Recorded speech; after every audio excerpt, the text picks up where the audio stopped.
అందరికీ నమస్కారం అండి. ఓం సాయిరామ్.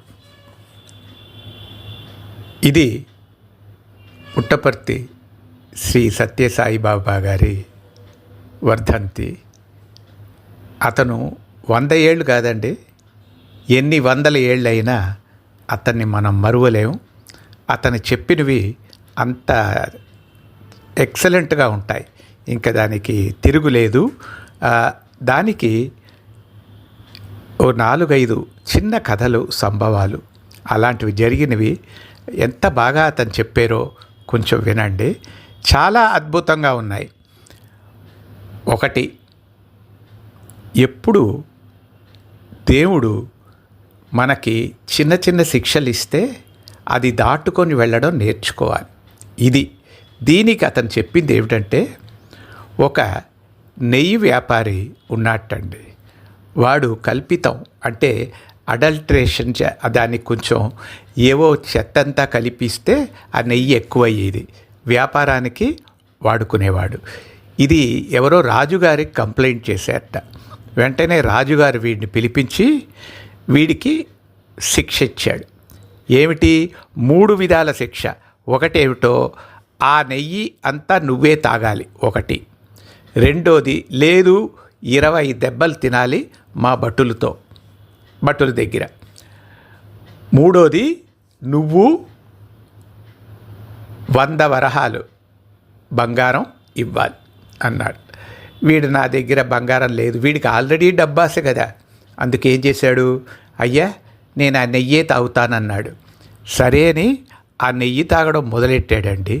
వాడే తాగలేకపోయాడు, అంత కంపు, అంత పాడైపోయి ఉంది ఆ నెయ్యి. సో అయ్యా నేను దెబ్బలే తింటాను అని సగంలో ఆపేశారు. ఇప్పుడు దెబ్బలు మొదలెట్టాక అవి ఒక 5 దెబ్బలు ఇవ్వగానే వాడికి నడ్డెంతా రక్తం రావడం మొదలెట్టిందిట.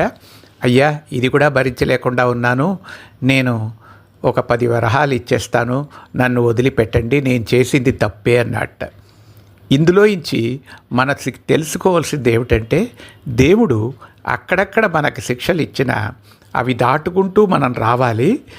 అది దాటుకొని వచ్చాక మనం కూడా ఒక భక్తుడై అదన్నీ రియలైజ్ చేస్తాం. కానీ ఏం చేస్తుంటాం? అతను శిక్షించింది మనం అర్థం చేసుకోం. ఇది అతను చెప్పింది. రెండోదండి, ఇంకా అద్భుతంగా ఉంటుంది. ఇప్పుడు ఈ పొట్లకాయ ఉందండి, అది రైతు చిన్నప్పుడే, ఆ చిన్న పొట్లకాయగా ఉన్నప్పుడే దానికి ఒక చిన్న వెయిట్ తగిలిస్తాడండి. ఆ బరువుకి అది స్ట్రెయిట్గా పెరుగుతుంది. కానీ ఒక చిన్న పొట్లకాయకే పెద్ద వెయిట్ తగిలించలేరు కదా. అందుకు ఆ పొట్లకాయకి వయసును బట్టి దానికి ఆ వెయిట్ పెంచుతూ ఉంటాడు. మంచి బరువు రాగానే ఆ పొట్లకాయ స్ట్రెయిట్గా వస్తుందిట. ఇలాగే మనిషి కూడా ఏ వయసులో అవి నేర్చుకుంటే అది అయితే వాడు కొంచెం ఒక వయసు వచ్చాక వాడికి ఫుల్గా ఒక మనిషి అవుతాడు. భక్తి బాగా ఉంటుంది. ఇది మనం తెలుసుకోవాల్సిందండి. ఎంత అద్భుతంగా ఉందో చూసారా.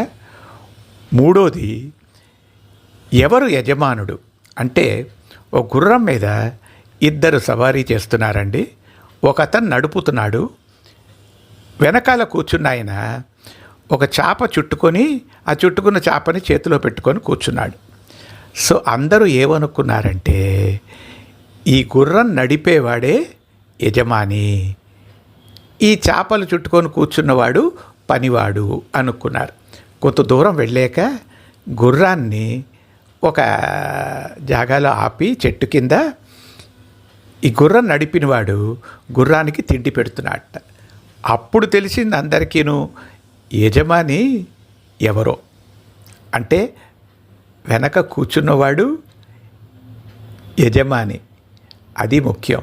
సో అలాగే మనం భక్తిలో దేవుడే మనకి యజమానుడు అని మనం తెలుసుకోవాలి. అది తెలుసుకుందికి మనకి చాలా టైం పడుతుంది. ఆ తెలుసుకునే ఇది మనకి రావాలి. ఇది చాలా ముఖ్యం అండి. ఇది భక్తితోనే వస్తుంది అని ఆ బాబాగారు చెప్పారు. దీని తర్వాతదండి మరీ ఇంట్రెస్టింగ్గా ఉంటుంది.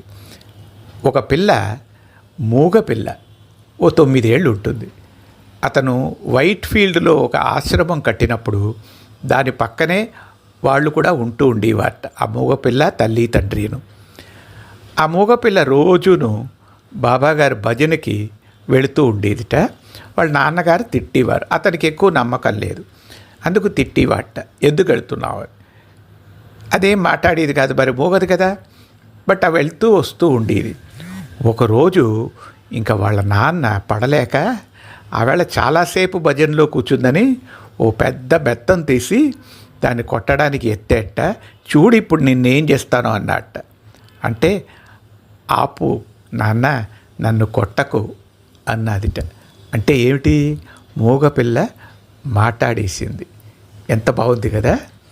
ఇదే అండి, అంటే దేవుడు భక్తి ఉంటే మనకి ఏవైనా జరుగుతుంది. దాని తర్వాతది ఇంకా ఇంట్రెస్టింగ్ చూడండి. ఇందులో ఏమిటంటే ఒక నార్వేని చెందిన ఒక టైట్ మ్యాన్ అన్న అతను పుట్టపర్తికి వచ్చారు. బాబాగారిని చూశారు. ఏవో అతను కష్టాలన్నీ చెప్తున్నాడు అతనికి. మీ గురించి విన్నాను, నా కష్టాలు ఎన్ని ఉన్నాయి అని చెప్తున్నట్ట. అప్పుడు బాబాగారు చేతిలో ఓ చిన్న ఉంగరం సృష్టించి అతనికి ఇచ్చేట. ఇది పెట్టుకొని రోజు నువ్వు భక్తి మార్గంలో గడుపుతూ ఉండు, నీకు అన్నీ మంచే జరుగుతుంది అన్నారు. కొన్నాళ్ళు అయిన తర్వాత, కొన్నేళ్ళు అయిన తర్వాత ఒకరోజు మళ్ళా ఇండియాకి వచ్చి ఆ టైట్ మ్యాన్ గంగలో స్నానం చేస్తుంటే ఆ ఉంగరం జారి పడిపోయిందిట గంగలో. అయ్యో ఉంగరం పడిపోయిందే అనుకొని బాధపడుతూ మళ్ళా పుట్టపర్తి వచ్చాట. వస్తే బాబాగారు అతని చేతిలో ఆ ఉంగరాన్ని చూపించారట. చూడు, నువ్వు గంగలో స్నానం చేసినప్పుడు నేను కూడా ఆ గంగలోనే ఉన్నాను, నాకు దొరికింది ఇందా అని ఇచ్చాట. అనగానే అతని కాలు మీద పడిపోయి చాలా గొప్పగా, అయ్యా నేను ఇది మరువలేను, నా ఉంగరం మళ్ళీ నాకు దొరికింది, చాలా ధన్యవాదాలని నమస్కరించి బాబాగారు బ్లెస్సింగ్స్ తీసుకొని అతను మళ్ళా నార్వే వెళ్ళిపోయాడు అనుకోండి. కానీ నార్వేలో చాలామంది ఇళ్లల్లో ఒక గది మొత్తం బాబాగారికే డెకరేట్ చేసి వాళ్ళు భజనలు పూజలు చేస్తూ ఉంటారట. నేను కూడా ఒకసారి సిడ్నీ వెళితే ఒకరింట్లో చూశానండి, ఒక గది మొత్తం బాబాగారి ఫోటోలే పెట్టి వాళ్ళు పూజ చేస్తున్నారు. నేను ఉన్నదే 3 రోజులు, అందులో ఒకరోజు వాళ్ళ ఇంటికి వెళ్ళినప్పుడు ఇది చూశాను. ఇలాగంటే ప్రపంచం అంతా ఇతన్ని తెలియని వాళ్ళు ఎవ్వరూ లేరు. అతను వర్ధంతి 100 ఏళ్ళేమిటి, ఎన్ని 100 ఏళ్ళైనా అతను ఇలాంటివి ఎన్ని చెప్పారు, ఎన్ని కథలున్నాయి, ఎన్ని బోధనలు ఉన్నాయి, ఎన్ని మనం నేర్చుకోవాల్సినవి అతని దగ్గర. ఇవన్నీ పుస్తకాలు రాసిన అవదండి. ఏదో ఫస్ట్ భాగం నేను చెప్పాను, మీకు నచ్చితే అందరికీ షేర్ చేయండి, అందరినీ విననివ్వండి. బాబాగారు ఎన్ని 100 ఏళ్ళైనా అతని తాలూకు భక్తి, అతని మీద మనుషులకున్న భక్తి, అతను చెప్పింది ప్రేమ, ఇవన్నీ అందరికీ ఉండాలని నేను కూడా వేడుకుంటూ, ఎప్పుడు ఎక్కడైనా దేవుడు అన్నవాడు ఉన్నాడు అన్నదే అతను నిరూపించారు ఆఖరి వరకు. అది నిజమే కదా మనకి. సో ఇది విన్నందుకు చాలా థ్యాంక్స్ అండి. మీరు కూడా అందరికీ షేర్ చేస్తారు అని అనుకుంటాను. చాలా థ్యాంక్స్ అండి. ఎంజే ప్రసాద్.